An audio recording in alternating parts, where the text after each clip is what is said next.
अस्सलाम वालेकुम dear students, कैसे हैं आप सब। उम्मीद करता हूं कि आप सब खैर आफियत से होंगे। तो आज के दिन हम कम्बिनेट्रिक्स बाय डॉक्टर अब्दुर्रहमान इनके बुक का चैप्टर नंबर 3 काउंटिंग टेक्निक्स, इसका लेक्चर नंबर 12 देखेंगे। आज के लेक्चर में हम डिस्कस करेंगे प्राइम एंड डिवाइज़र्स।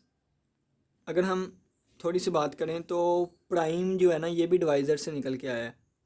यानी कि प्राइम भी जो होते हैं ना, ये डिवाइज़र्स होते हैं और इस वजह से इन्हें हम प्राइम नंबर्स कहते हैं। ये सारा हम आज के लेक्चर में डिस्कस करेंगे।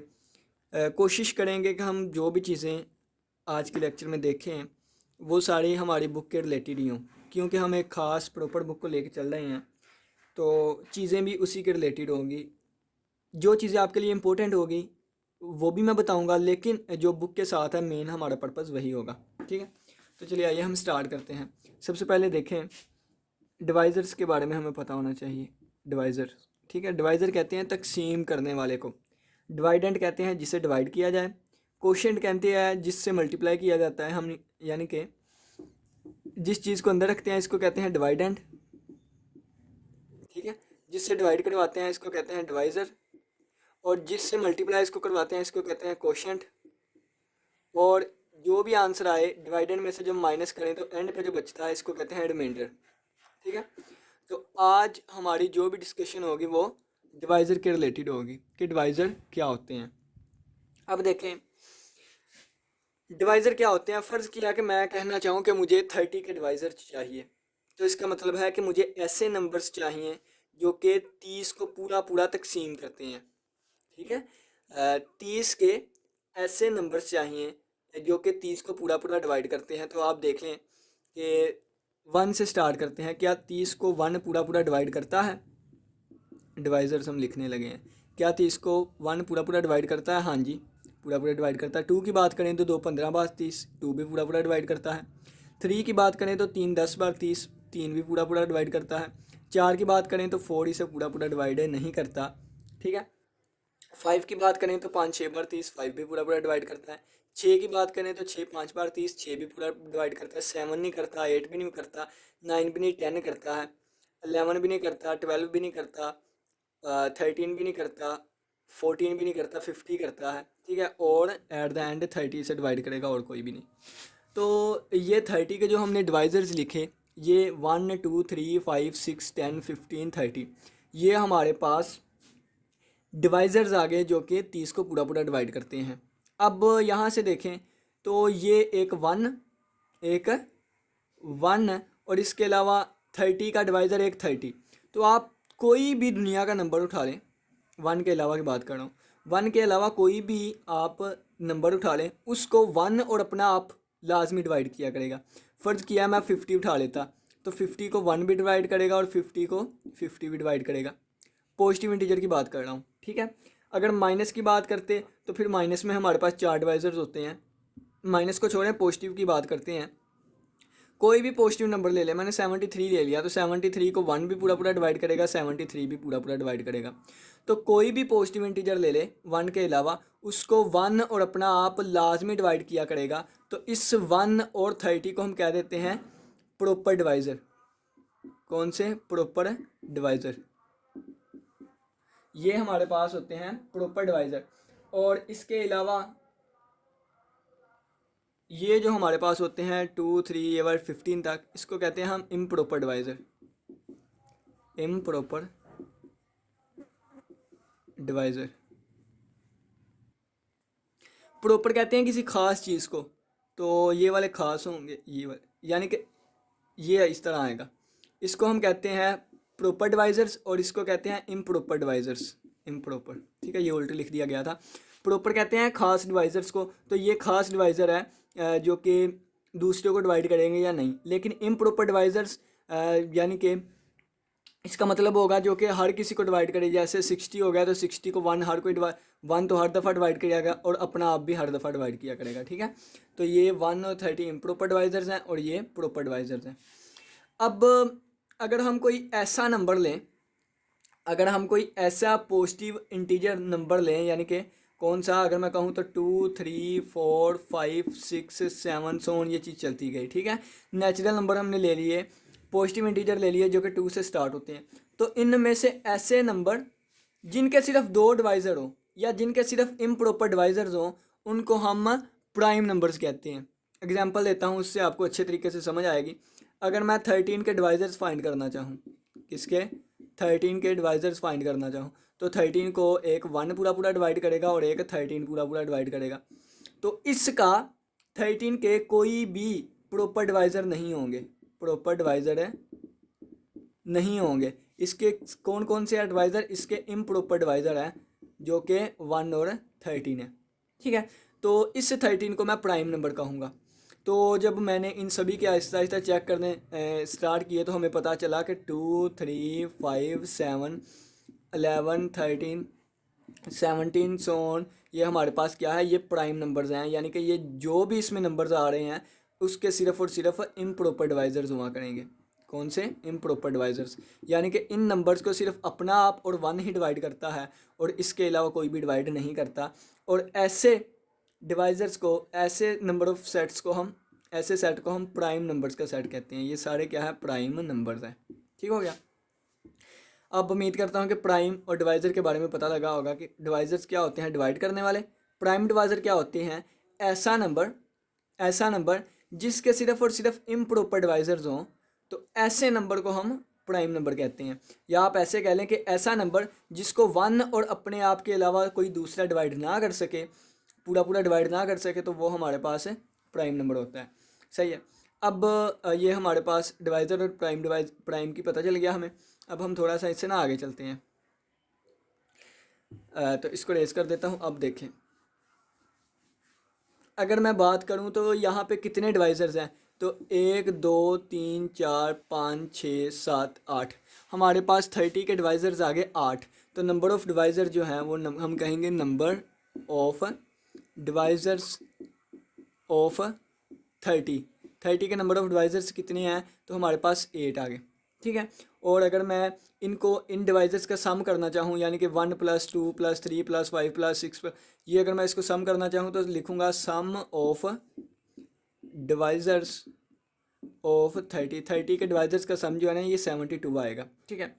अब ये बार बार लिखने की बजाय नंबर ऑफ़ डिवाइज़र्स ऑफ 30 या सम ऑफ डिवाइज़र्स ऑफ 30, तो इसके लिए एक नोटेशन पेश कर दी गई। तो इसको कहते हैं टाउ ऑफ 30। टाउ ऑफ 30 का मतलब क्या होगा, 30 के जो नंबर ऑफ़ डिवाइज़र्स है वो कितने होंगे, 8 होंगे। ठीक है। और यहाँ पे लिखूँगा सिग्मा ऑफ 30, तो इसका मतलब क्या है, 30 के डिवाइज़र्स का जो सम होगा वो कितना है, 72 है। ठीक है। तो ये टाउ और ये सिग्मा फंक्शन होता है। एक और फंक्शन आएगा आइलर-फाई फंक्शन, जो कि हम नेक्स्ट लेक्चर में डिस्कस करेंगे। और इन की अगर आपने डिटेल लेनी है ना, यानी कि आपकी बुक पे तो थोड़ा सा बताया गया है, लेकिन अगर आपने इनकी डिटेल लेनी है तो थर्ड सेमेस्टर में आपने एक कोर्स पढ़ा था नंबर थ्योरी। तो मेरे चैनल पे जाएंगे, उसको ओपन करें, वहाँ पे सर्च का ऑप्शन होगा, वहाँ पे आप लिख सकते हैं चैप्टर नंबर 3 या डिवाइज़र्स एंड प्राइम डिवाइज़र्स, ये सारा, या टाउ फंक्शन, सिग्मा फंक्शन, वो सारा आपके पास डिटेल से आ जाएगा।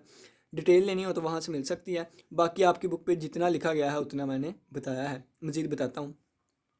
अब ये टाउ ऑफ 30, इसका मतलब है कि 30 के नंबर ऑफ़ डिवाइज़र्स कितने हैं, 8 हैं। सिग्मा ऑफ 30 का मतलब है कि 30 के जो डिवाइज़र्स हैं उनका सम करो तो वो 72 के इक्वल आता है। अब देखें, अब अगर मेरे पास आ जाए टाउ ऑफ 70, अब टाउ ऑफ 70 का आंसर मैं कैसे लिखूंगा, ये तो बहुत बड़ा नंबर है।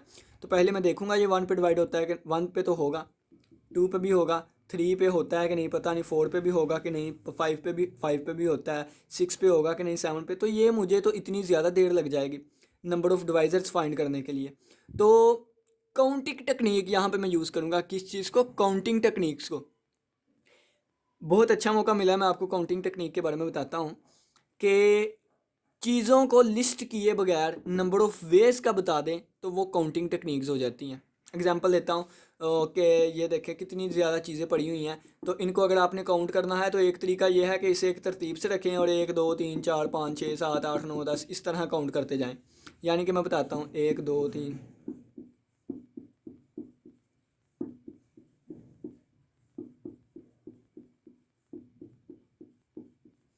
फ़र्ज़ किया इन चीज़ों को ना आपने काउंट करना है, तो ये आप इस तरह काउंट करेंगे 1 2 3 4 5 6 7 8 9 10 11 12 13 14 15 16 17 18 19 20 21 22 23 24 25 26 27 29 30, तो आप कहेंगे ये 30 है हमारे पास। ठीक है, ये क्या किया, ये आम सिंपल तरीका था, हमने इसे लिस्ट के तौर पे हमने इनको काउंट कर लिया। दूसरा तरीका क्या होता है कि आप 1 2 3 4 5 6, ये 6 आ गए, 1 2 3 4 5, ये 5 है, तो हमारे पास टोटल कितने होंगे, 6 multiply by 5 is equal to 30। तो ये जो हम किसी फार्मूला के तहत या किसी शॉर्टकट ट्रिक के तहत कि हमने सभी को काउंट नहीं किया, ये वाली हमारे पास काउंटिंग टेक्निक कहलाएगी। ठीक है, तो काउंटिंग टेक्निक क्या होती है कि चीज़ों को लिस्ट किए बगैर। तो ये मैंने आपको सिंपल तरीका बताया था कि सभी को हमने बारी बारी चेक किया और सारे लिख लिए, बाद में इनको काउंट कर लिया। लेकिन अगर बड़ा नंबर आ गया या इस तरह के बहुत ज़्यादा ऑब्जेक्ट्स आ गए तो फिर इनको काउंट करना मुश्किल हो जाता है। जैसे 70 के हम सारे चेक करके एक लिस्ट बनाएंगे, 1000 का अगर टाओ आ जाए, ठीक है, तो 1000 1000 के कैसे हम फाइंड करेंगे, पहले देखेंगे 1000 को कौन कौन डिवाइड करता है, फिर उनको काउंट करेंगे। तो इनके लिए काउंटिंग टेक्निक आ गई, एक फार्मूला आ गया जो कि हम डिस्कस करते हैं। वो फार्मूला लिखने से पहले आपको फंडामेंटल प्रिंसिपल ऑफ काउंटिंग का पता होना चाहिए, अरिथमेटिक। ठीक है, वो है फंडामेंटल प्रिंसिपल ऑफ अरिथमेटिक। ठीक है, ऑफ अरिथमेटिक। इसके दो और भी नाम है, यूनिक फैक्टराइजेशन थ्योरम, एक प्राइम फैक्टराइजेशन थ्योरम और एक यूनिक फैक्टराइजेशन। ठीक है, ये 3 नाम है। एक फंडामेंटल प्रिंसिपल ऑफ अरिथमेटिक, ये क्या कहता है, ये हमें कहता है कि कोई भी नंबर या तो प्राइम होगा, अगर तो वो प्राइम है तो अपने आप में लिखा जाएगा। जैसे अगर 7 प्राइम है ना तो 7 इक्वल टू 7 लिखेंगे। लेकिन अगर वो प्राइम नहीं है तो उसको प्राइम की प्रोडक्ट में हम लिख सकते हैं। जैसे मैं आपको कह देता हूँ 30, ठीक है, 30 है ना, तो 30 को मैं कैसे लिखूंगा, तो 30 को अगर मैं डिवाइड करूँ किससे, सबसे पहले मैं प्राइम नंबर देख लूँ, तो प्राइम नंबर 2 3 5 7 11 13 17 ये 100 प्राइम थे। तो सबसे पहले प्राइम 2 है, तो पहले इसे मैं 2 से डिवाइड करूँगा, 2 15 बार 30। फिर 2 से मज़ीद डिवाइड नहीं होता, फिर ये 2 तो क्लियर हो गया, अब मैं 3 से डिवाइड करता हूँ, 3 5 बार 15। अब देखें ये 3 से मज़ीद डिवाइड नहीं होता, तो अगले प्राइम नंबर से डिवाइड करें तो 5 एक बार 5, तो मेरे पास आ गया 2 मल्टीप्लाई बाई 3 मल्टीप्लाई बाई 5, यानी कि मैंने 30 को प्राइम फैक्टराइजेशन में लिख लिया। और इसके अलावा कोई इसकी प्राइम फैक्टराइजेशन मज़ीद नहीं आ सकती, ये यूनिक है। ठीक है, तो ये हमारे पास फंडामेंटल प्रिंसिपल ऑफ अरिथमेटिक होता है। अब ये रिपीट भी हो सकते हैं, मतलब ये अगर यहाँ पे 60 आ जाता, ठीक है, यानी कि 60 को अगर हम लिखना चाहते तो हम लिख सकते थे 2 30 बार और 2 15 बार और 3 5 बार और 5 1 बार। तो ये हमारे पास आ जाना था 2 multiply by 2 multiply by 3 multiply by 5, और ये आ जाना था 2 rest power 2 multiply by 3 multiply by 5, 5 की पावर 1 और 3 की पावर 1 और 2 की पावर 2। तो ये हमारे पास प्राइम फैक्टराइजेशन होती है। वो कहते हैं कि अगर आपने 30 के नंबर ऑफ डिवाइजर्स फाइंड करने हैं तो आप क्या करें, पहले इसकी फैक्टराइजेशन कर लें। तो हमने 30 की प्राइम फैक्टराइजेशन की, तो ये आ गया 2 रेस्ट पावर 1 3 रेस्ट पावर 1 और 5 रेस्ट पावर 1। ठीक है, अगर आप इसका नंबर ऑफ डिवाइजर्स फाइंड करना चाहते हैं 30 के, तो आप क्या लिखें, आप इस तरह लिख दें, ये जो पावर है ना, पावर में एक ऐड कर दें, यहाँ पे पावर 1 है पावर में एक ऐड कर दें, यहाँ पे पावर 1 है तो पावर में एक ऐड कर दें, तो ये हमारे पास आ जाएगा, ये चीज़ हमारे पास आ जाएगी 2 मल्टीप्लाई बाई 2 मल्टीप्लाई बाई 2, तो आंसर आ गया 8। तो टाओ ऑफ 30 का आंसर आ गया हमारे पास 8। तो नंबर ऑफ़ डिवाइजर्स कितने होंगे, 8 होंगे। तो यही हमने यहाँ पे देखा था। ठीक है, अब देखें, अब अगर हम 60 के देखना चाहें कि 60 के कितने नंबर ऑफ़ डिवाइजर्स बनते हैं, तो 60 की ये है। तो अगर हम टाओ ऑफ 60 देखना चाहें तो ये हमारे पास आएगी, पावर 2 है तो पावर +1, पावर 1 है तो 1 + 1, पावर 1 है तो 1 + 1। तो ये हमारे पास आ जाएगा 3 मल्टीप्लाई बाय 2 मल्टीप्लाई बाई 2, 3 2 बार 6 6 2 बार 12। तो इसके हमारे पास नंबर ऑफ़ डिवाइजर्स कितने आएंगे, 12 आया करेंगे। ठीक है, तो ये हमारे पास एक शॉर्टकट है, ट्रिक निकला आ गया। ठीक है, एक और एग्जांपल देता हूँ, वहाँ से आपको अच्छे तरीके से समझ आएगी। ठीक है, फ़र्ज़ किया मैं 1000 की करना चाहता हूँ। ठीक है, 1000 की, बड़ा सा नंबर है ना, देखें तो पहले मैं लिस्ट बनाता कि क्या इसे 1 डिवाइड करता है, 2 डिवाइड करता है, 3 करता है, 4, तो चेक करने में बहुत ज़्यादा देर लग जानी थी। तो इसके लिए काउंटिंग टेक्निक क्या है, पहले इसकी प्राइम फैक्टराइजेशन लिखे, कैसे, 2 पे डिवाइड करें इसको, 2 5 बार 10 0 0, 2 पे मज़ीद जाता है तो 2 25 बार 50 0, 2 1 बार 2 2 2 बार 4, 2 25 बार 50। अब ये 2 पे नहीं जाता, 3 पे जाता है कि नहीं, 5 6 7 8, 3 पे भी नहीं जाएगा, 5 पे जाएगा।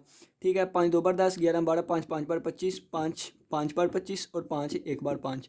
तो ये हमारे पास 1000 की प्राइम फैक्टराइजेशन आ जाएगी 2 3 2⁻³ और मल्टीप्लाई बाय 1 2 3 5⁻³। ठीक है, तो अगर हम इसका टाउ फाइंड करना चाहते हैं, टाउ ऑफ 1000, तो आ जाएगा 3 पावर है 3 + 1 और 3 + 1, तो ये हमारे पास आ जाएगा 4 × 4।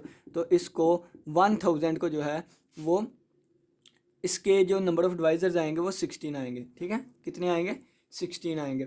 तो इस तरह हम इसको फाइंड कर सकते हैं। सही, अब इन जनरल चीज़ लिखते हैं। अब ना इसके लिए इन जनरल फार्मूला लिख लेते हैं। ठीक है, ये तो मैंने आपको काउंटर एग्जांपल से समझाने की कोशिश की। अगर डायरेक्ट ही आप लोगों को ना मैं फार्मूला लिखवा देता तो आपको अच्छे तरीके से समझ नहीं थी आने।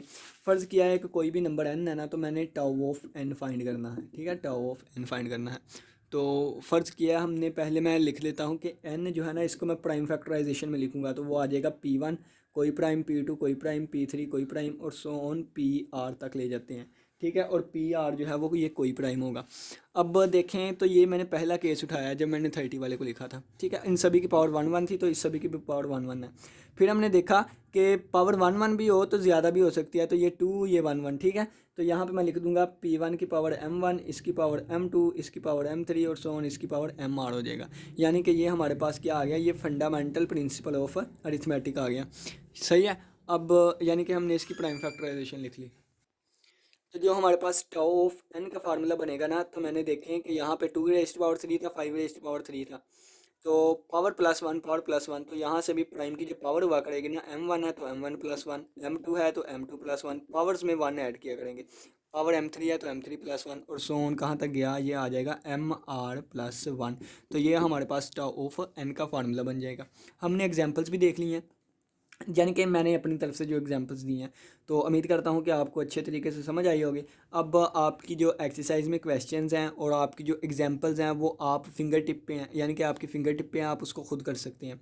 क्या करना है बस कि आप उसकी प्राइम फैक्टराइजेशन लिखें, जो पावर आती है पावर में एक ऐड करके सभी को आपस में मल्टीप्लाई कर दें। ठीक है, हर एक पावर में एक एक ऐड करना है, सभी को मल्टीप्लाई कर दें, हमारे नंबर ऑफ़ डिवाइजर्स आ जाएंगे। तो चलिए जी, हम टाउ ऑफ n का किस्सा यहाँ पे इत्माम करते हैं और अब हम स्टार्ट करते हैं सिग्मा ऑफ n, यानी कि सिग्मा ऑफ 30 जैसे 72 आया ना, यानी कि अब ये जो हमारे पास डिवाइजर्स आ रहे हैं ना, इन सभी को प्लस करना है। ठीक है, यानी कि ये जो फ़र्ज़ किया कि यहाँ 16 डिवाइजर्स आए थे, अब जो ये 16 डिवाइजर्स आएंगे उनका सम क्या होगा। ठीक है, ये अब हम फाइंड करेंगे। तो चलिए आइए हम उसको स्टार्ट करते हैं।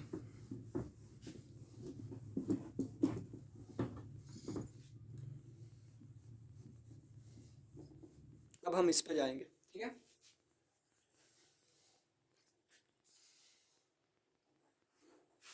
ये आ गया हमारे पास 72 और ये हमारे पास किसके इक्वल था, ये जब हम सभी को प्लस करेंगे ना, तो ये आ जाएगा सिग्मा ऑफ 30। आगे लिख देता हूँ, सिग्मा ऑफ 30 हमारे पास किसके इक्वल आ गया, 72 के लिए। ठीक है, फंडामेंटल प्रिंसिपल ऑफ अरिथमेटिक में यहाँ पे लिख देता हूँ दोबारा, ताकि आप लोगों को अच्छे से समझ आ सके। फंडामेंटल प्रिंसिपल ऑफ अरिथमेटिक,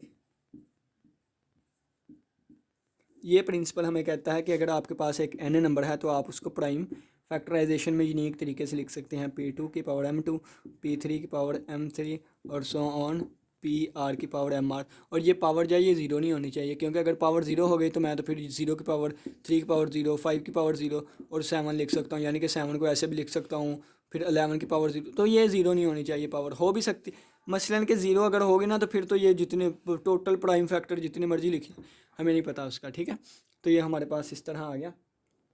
अब जो सिग्मा ऑफ n का फार्मूला होता है ना, सिग्मा ऑफ n का जो फार्मूला है वो हमारे पास आएगा P1⁻m+1 - 1 और मल्टीप्लाई बाय, यहाँ से नीचे लिखता हूँ। ठीक है, P1 P2 M1 M2 यहाँ से आप जब निकल आएंगे ना तो हमारे पास आ जाएगा सिग्मा, यहाँ पे लिख देता हूँ। सिग्मा ऑफ n का जो फार्मूला होगा ना, सिग्मा ऑफ n का फार्मूला वो हमारे पास आ जाएगा P1⁻m1+1 और -1/P1 - 1। ठीक है, इसके साथ मल्टीप्लाई में आएगा P2 की पावर M2+1 और -1/P2 - 1। ठीक है, और इसी तरह एक दफ़ा और वाला लिख देता हूँ। तो P3 की पावर M3 प्लस 1 और -1 ओवर P3 -1, और ये सोन चलता जाएगा कहाँ तक, PR प्लस 1 -1 ओवर PR -1।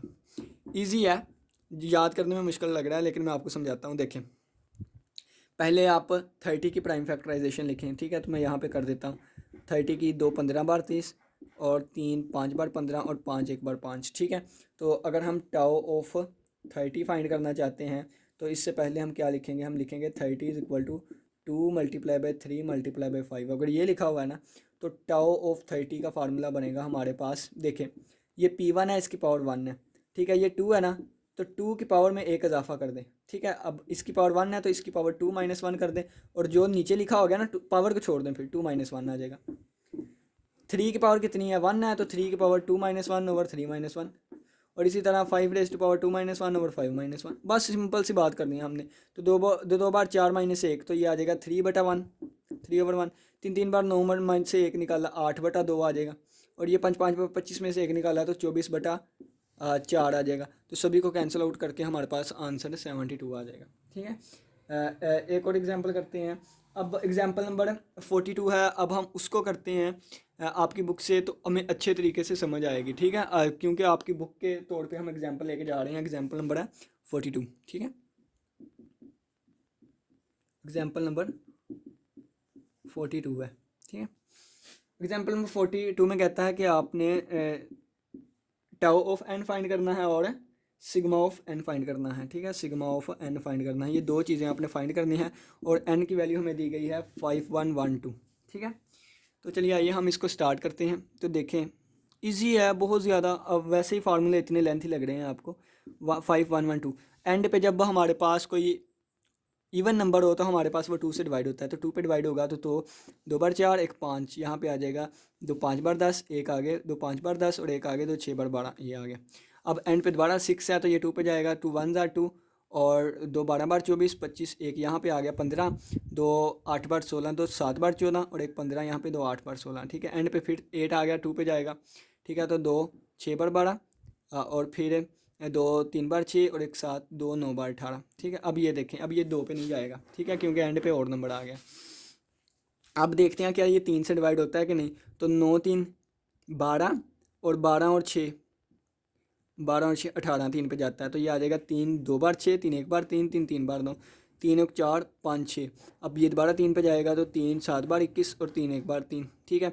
7 और 1 8। अब ये 3 पे नहीं जाएगा, अब ये 3 पे नहीं जाएगा, अब ये किसी पे भी नहीं जाएगा क्योंकि 71 एक प्राइम नंबर है, तो ये या 1 पे जाएगा या 71 पे। तो 71 पे हम इसको लेके जाएंगे, 71 1071। तो हमारे पास जो एन है यानी कि जो 5112 है, इसका हमारे पास इक्वल आ जाएगा 1 2 3 2 रेज़ टू पावर 3, यानी कि आपको इस तरह लिख देता हूँ 2 मल्टीप्लाई बाई 2 मल्टीप्लाई बाई 2 और multiply by 3 multiply by 3 multiply by 71 है, तो ये आपस में मिलके 2 रेज़ टू पावर 3, ठीक है। और ये चीज़ें आपस में मिलके 3 रेज़ टू पावर 2 और ये साथ आ जाएगा 71। अब देखें, अगर हम टाउ ऑफ 5112 फाइंड करना चाहते हैं तो पावर कितनी है 3, तो 3 में एक ऐड कर दें, ठीक है। डायरेक्ट ही कर देता हूँ। पावर कितनी है 3 है तो यहाँ पे आ जाएगा 4, पावर कितनी है 2 है तो यहाँ पे आ जाएगा 3, पावर कितनी है 1 है तो यहाँ पे आ जाएगा 2, 3 2 बार 6 6 4 बार 24, तो हमारे पास हमारा रिक्वायर्ड आंसर आ गया 24। अब देखें सिग्मा ऑफ 5112 इसका फाइंड करना चाहते हैं, तो 2 की पावर 3 है तो 2 की पावर 4 -1 ओवर 2 -1 लिख दें, ठीक है। 2 की पावर 3 की पावर 2 है तो 3 की पावर 3 -1 ओवर 3 -1 लिख दें, ठीक है। ये नीचे वाला माइनस करते हैं, और 71 की पावर 1 है तो 71 की पावर 2 -1 ओवर 71 -1 कर दें, ठीक है। तो ये हमारे पास 2 की पावर 4 16 होता है, 16 में से एक निकाला 15, 0 बचा 4 बटा 18, हाँ 15, 15/2 में से एक निकाला 1 ही होगा डिवाइड में। 3 3 बार 9 9, 3 बार 27 में से एक निकाला 26, और बटा 3 में से 2 एक निकाला 2। 71 का स्क्वायर जितना भी होगा देख लीजिएगा, उसमें से एक माइनस करेंगे, वो यहाँ पे आ जाएगा, डिवाइडेड बाय यहाँ पे आ जाएगा, और डिवाइडेड बाय नीचे 70 आ जाएगा। अब प्लस माइनस मल्टीप्लाई कैलकुलेशन करें तो हमारे पास रिक्वायर्ड आंसर आ जाएगा 140, बुक से देख रहा हूँ 40, ठीक है। ये हमारा रिक्वायर्ड आंसर, तो देखें इजी सा है। तो ये हमारे पास एग्जांपल कंप्लीट हुई। नेक्स्ट एग्जांपल नंबर 43 करते हैं, ठीक है। एग्जांपल नंबर 43, अब इसको ही हम रेज कर देते हैं यहाँ से।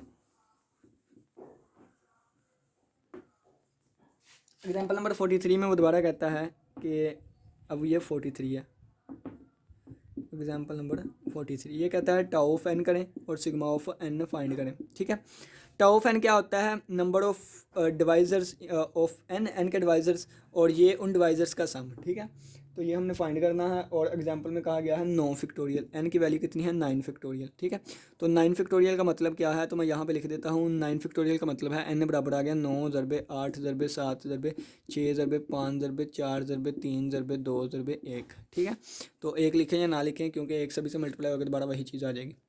तो 3 को मैं लिख सकता हूँ 3 का स्क्वायर मल्टीप्लाई बाय 8 है तो 4 2 बार 8, 2 की पावर 3 आ जाएगा प्लस 7 प्लस 6 को लिख सकता हूँ 2 3 बार 6 तो 2 मल्टीप्लाई बाय 3 और 5 वैसे का वैसे ही, तो 4 को 2 की पावर 2 और 3 और 2, यानी कि ये सारे प्राइम नंबर्स में मैंने लिख लिए। ठीक है, तो ये हमारे पास 9 का फैक्टोरियल आएगा इस तरफ। ठीक है, 9 का फैक्टोरियल और 9 का फैक्टोरियल इक्वल टू, अब ये 3 की पावर 2, पहले 2 वाले को लेकर चलते हैं, तो इसकी पावर 3 और ये एक पावर 4 हो जाएगी, 4 5 6 हो जाएंगी और एक 7 हो गई, तो 2 रेज़ टू पावर 7 होगी। ठीक है, अब ये 3 का स्क्वायर है 2 पावर 3 पावर 4 पावर, तो 3 की पावर 4 हो गई और मल्टीप्लाई बाय 5 एक ही है तो ये 5 आ जाएगा और मल्टीप्लाई बाय 7 आ जाएगा। ठीक है, इसकी पावर 1 1 है, तो 7 8 9 और 9 4 13, तो 3 2 5 6 7 8 9 10 11 12 13 यानी कि पूरे हैं। ठीक है, ये हमारे पास आ गए। अब अगर हम इसका टाउ ऑफ एन फाइंड करना, टाउ ऑफ 9 फैक्टोरियल फाइंड करना चाहते हैं तो पावर कितनी है 7 है तो 8 कर दें, पावर कितनी है 4 है तो 5 कर दें, पावर कितनी है 1 है तो 2 कर दें, पावर कितनी है 1 है तो 2 कर दें, 8 5 बार 40 और 40 4 बार 160, तो ये हमारे पास हमारा रिक्वायर्ड आंसर आ जाएगा 160। तो मुझे आंसर देख लेने दे, हाँ ठीक है आंसर ठीक यही आ गया। अब अगर हम सिग्मा ऑफ 9 फैक्टोरियल फाइंड करना चाहें तो इसके लिए क्या आएगा 9 फैक्टोरियल, तो 2 रेज़ टू पावर 7 है तो 2 raise to power 8 minus 1 over 2 minus 1 कर दें, 3 रेज़ टू पावर 4 है तो 3 raise to power 5 minus 1 over 3 minus 1 कर दें, 5 रेज़ टू पावर 1 है तो 5 का स्क्वायर माइनस 1 ओवर 5 माइनस 1 कर दें, और 7 रेज़ टू पावर 1 है तो 7 raise to power 2 minus 1 over 7 minus 1 कर दें। ठीक है, तो 2 रेज़ टू पावर 8 किसके को होता है, तो 2 बार 4 4 2 बार 8 और 2 बार 16 32 64 128 256, 256 में से एक माइनस किया 255 डिवाइडेड बाई 1 आ जाएगा, और ये 3 की पावर 5 3 3 बार 9 9 3 बार 27 81 और 81 ज़रबे 3 243। ठीक है, 243 बटा 2 आ जाएगा, और ये 5 का स्क्वायर 25 25 में से एक निकाले तो 24 आ जाएगा, तो ये 343 में से एक निकाला 242 आ जाएगा। ठीक है, और 24 बटा 4 आ जाएगा, और 7 का स्क्वायर 49 49 में से एक निकाला 48 और ये बटा 6 आ जाएगा। ठीक है, सभी को मल्टीप्लाई कैलकुलेशन करके ना हमारा रिक्वायर्ड आंसर आ जाएगा, और हमारा रिक्वायर्ड आंसर जो है वो आएगा 1481040। ठीक है, ये हमारा रिक्वायर्ड आंसर है। और देखें कि जब आप कंसेप्ट सीख लेते हैं ना तो क्वेश्चंस को सोल्व करना आपकी फिंगर टिप पे आ जाता है, आपको एक एक चीज़ का पता चल जाता है कि हम इसको कैसे सोल्व करेंगे। ठीक है, इसके बाद आइलर फाई फंक्शन आएगा। ठीक है, तो वो आइलर फाई फंक्शन क्या होता है, मेरी इस चैनल पे वीडियो पड़ी हुई है, वहाँ पे आइलर थ्योरम भी करवाया हुआ है और आइलर फाई फंक्शन भी करवाया हुआ है। और ये हमारे पास जो उसको हम कैसे रिप्रेजेंट करते हैं, आइलर फाई फंक्शन को थोड़ा सा बता देता हूँ। आइलर फाई फंक्शन को हम कैसे रिप्रेजेंट करते हैं, तो ये हमारे पास फाई ऑफ एन आ जाए करेगा, इसे कहते हैं आइलर फाई फंक्शन। अब ये tau of n, sigma of n और फाई ऑफ एन, ये तीनों मल्टीप्लिकेटिव फंक्शंस हैं। मल्टीप्लिकेटिव फंक्शंस किसे कहते हैं कि अगर ये अगर मैं बताता हूँ multiplicative functions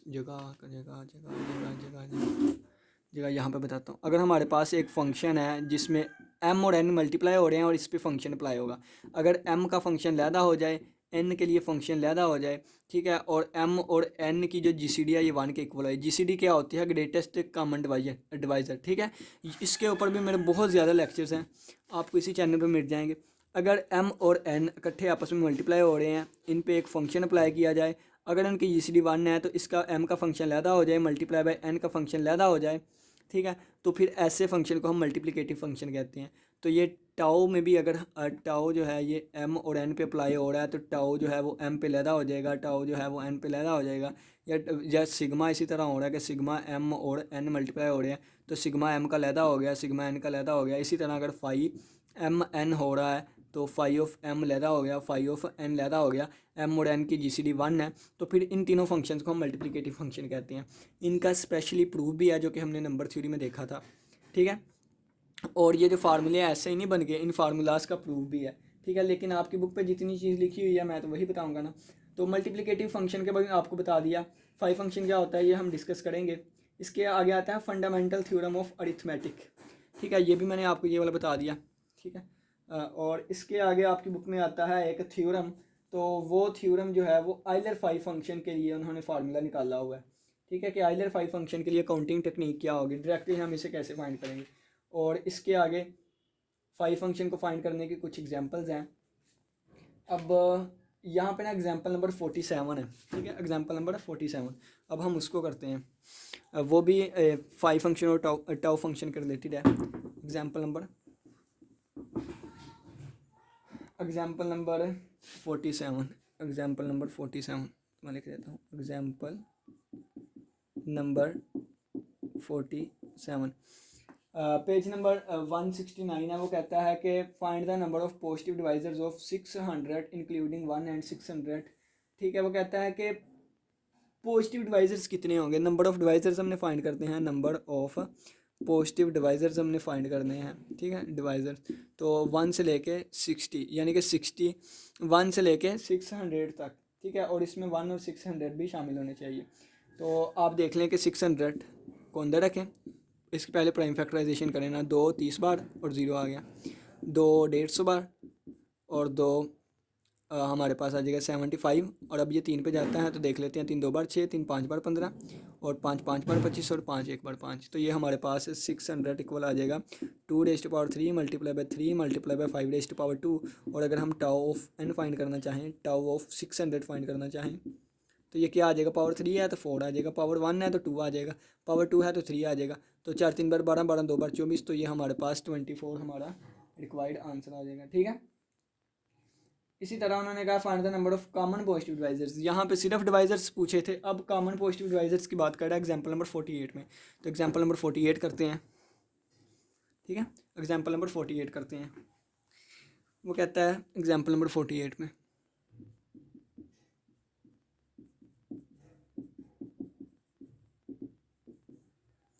find the number of positive common divisors, positive common divisors of किसके फाइंड करने हैं, 10⁻40 एंड 20⁻30, 10⁻40 एंड 20⁻30, 20⁻30। अब ये है ना, तो पहले 10⁻40 को अगर हम लिखना चाहें तो इसको मैं लिख सकता हूँ 2 × 5, तो 2 × 5⁻40 आ जाएगा, ठीक है। तो इसके लिए 2 की पावर 40 लैदा आ जाएगी और मल्टीप्लाई बाय 5 की पावर 40 लैदा आ जाएगी। इसी तरह अगर इसके लिए लेके चलूँ तो 20⁻30 है, तो 20 को लिख सकता हूँ 4 × 5 और 4 को लिख सकता हूँ 2 का स्क्वायर मल्टीप्लाई बाय 5 और इसकी पावर 30, ठीक है। 2 की पावर 30 लैदा हो जाएगी, 2 की पावर 30 लैदा हो गई और मल्टीप्लाई बाय 5 की पावर 30 लैदा हो गई, ठीक है। तो 30 2 बार 60, तो 2⁻60 हो गई और मल्टीप्लाई बाय 5⁻30 हो गई। अगर इन दोनों में हम कॉमन की बात करें तो हमारे पास जो कॉमन आ जाएगी, कॉमन चीज़ आ जाएगी, वो क्या आएगी, 2⁻40 है, यहाँ पे 60 है, तो 40 वाला कॉमन आएगा, ठीक है, क्योंकि छोटी चीज़ कॉमन आती है।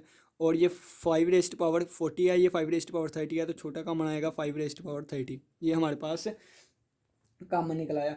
अब इसकी हम क्या करना चाहते हैं, अब इसके हम टाउ ऑफ एन फाइंड करना चाहते हैं, यानी कि इसका हम अब क्या फाइंड करना चाहते हैं, नंबर ऑफ ये हमारे पास कॉमन डिवाइजर्स आ गए हैं ना।